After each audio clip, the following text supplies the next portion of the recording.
What is the first of the Ten Commandments? It might seem like an odd question, but it's not. Jews and Christians give different answers.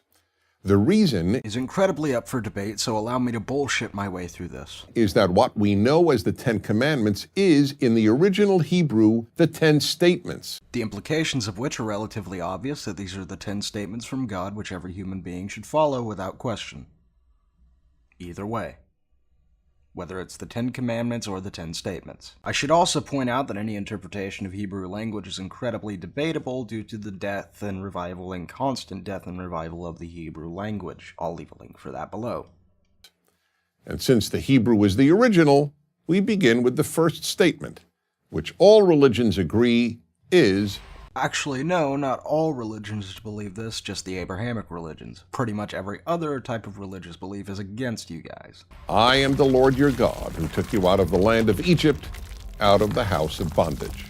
This statement is so important that none of the other commandments make sense without it. Yes, we clearly need this one rule to justify the commandments such as don't kill or don't steal. Makes perfect sense.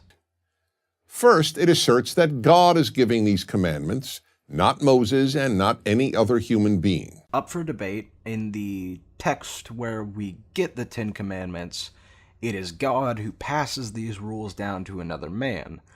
Now, I'm not one for taking Christianity or any religion in a literalistic context, but if we do pay attention to that in a literalistic context, then we could just easily say that this guy's making shit up. Second, God is the one who delivered you from slavery. Again, no human being did this, not even Moses. Therefore, you have an obligation to me, God. Well, saying this makes about as much sense as saying that because a child was born, it therefore has an obligation to its parents to do whatever they say, whether it be logical, reasonable, or even ethical. No. You have no obligation even to the people who quote-unquote freed you. So, yes, God is inherently taking you from one tyrant and putting you into the hands of another tyrant. Himself. And what is that obligation? That you live by the following 9 commandments. This is the beginning of what is known as ethical monotheism. Oh, this'll be a fucking laugh.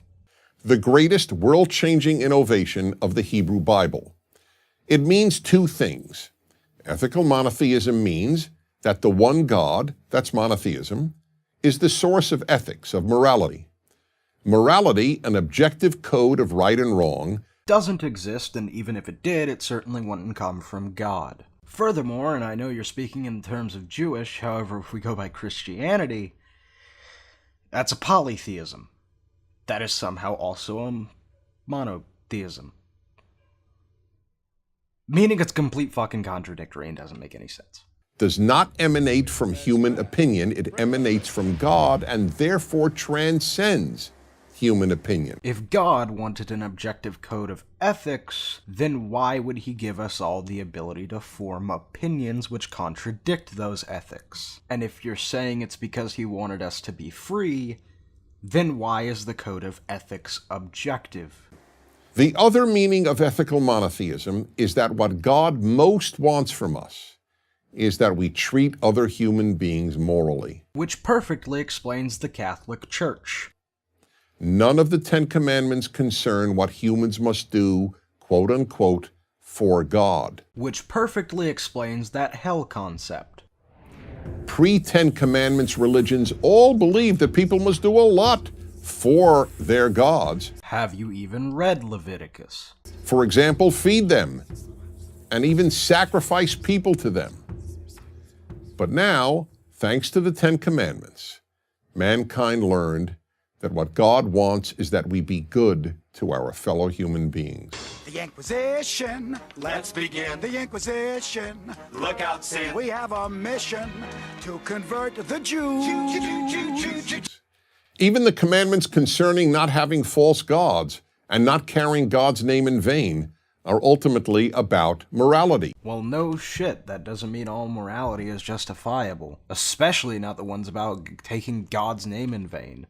If God is offended by a word that is so simple like God damn it or God damns you, then really why should we follow it? I mean, it's not like God is an actual human being or entity that could have its feelings hurt, and even if it could just wipe everything it wants to off the planet. Oh, and by the way, if God created us in his image and these rules are perfect and God is perfect, then that would by proxy mean that we would be following these rules already and wouldn't need them to be carried down to us. So either God's not perfect or these rules aren't perfect. The thing we can do for God is to treat all his other children decently. Every parent can relate to this. Parents, or at least healthy parents, have indescribable joy when they see their children act lovingly toward one another. Should I be the one to tell them that a lot of these, if not most of these abuse cases of children come from religious households, or should you guys be the one to force the red pill down his throat? I don't know, that's up to you. And indescribable pain when they see their children hurt one another. Well, honestly, I don't get what your implication here is. Is it that atheist families don't feel this sort of pain, or those liberal, lefty, social Marxists don't feel this sort of pain when they see this happen to their children? Because you'd be wrong. This has nothing to do with a rule given by God. This is just fucking human empathy. Also, if you really need this rule from God to feel these sorts of emotions, then you're a pretty fucking awful human being to begin with. So too God, who is likened to our Father in heaven, cares most about how we treat other human beings, all of whom are his children. Well, honestly, if you read the Bible, the metaphor would be more akin to God's excrement. And that's not a slam against the human species. I mean, literally, he just kind of shit us into existence. That's really it. There was no kind of birth process there. It wasn't a child thing. It was just, he shit us into existence. That's really it. The third critical teaching of the first statement, I am the Lord your God who took you out of Egypt, out of the house of bondage, is the importance and the meaning of freedom. Just because A frees subject X from B doesn't mean A is not capable of being an oppressor. Anyone who knows a little bit about Russian history could probably tell you that. Note that God is not saying in this introduction to the Ten Commandments that he created the world. It surely would have made a lot of sense for God to introduce the Ten Commandments with this statement, I am the Lord your God who created the world. That is, after all, pretty impressive and would make sense. I created the world, you better listen to me. First of all, just like with the freeing people part, just because someone creates you does not mean that they own you, and does not mean that you are obligated to listen to them. Secondly, biblically speaking, Jewish or Christian, Garden of Eden, you lose. But no. The one thing God declares is that he took the children of Israel out of slavery and into freedom. That's how much God hates slavery. The Inquisition. Let's begin the Inquisition. Look out, Satan. And how important God considers freedom. The founders of America based their entire view of America on this belief. The founders of America were predominantly deist, and no, they didn't. That God wants us to be free.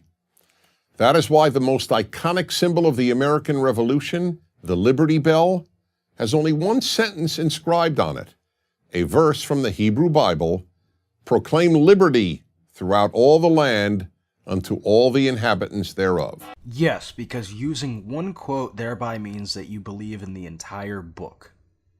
But there is one other equally important lesson about freedom imparted by the opening statement of the Ten Commandments. What freedom means. The giver of the Ten Commandments is in effect saying, I took you out of slavery and into freedom. And these Ten Commandments are the way to make a free society. So let me get this straight.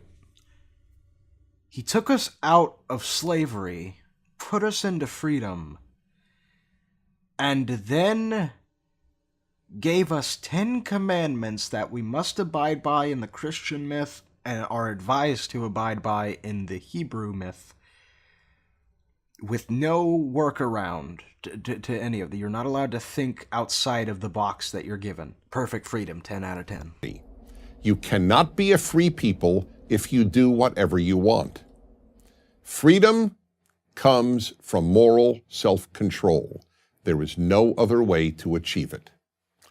And fourth and finally, by telling us that he liberated the Hebrew slaves, God made clear that he cares deeply about human beings. The Inquisition. Let's begin. Okay, I'll stop using that joke. I'm sorry. It is impressive to create the world, but what most matters is not only that there is a creator, but that the creator cares about his creation. I lied. The Inquisition. Let's begin. The Inquisition. Look out, Sam. All of that is in the one statement with which the Ten Commandments begins. I'm Dennis Prager. And I like balloon porn.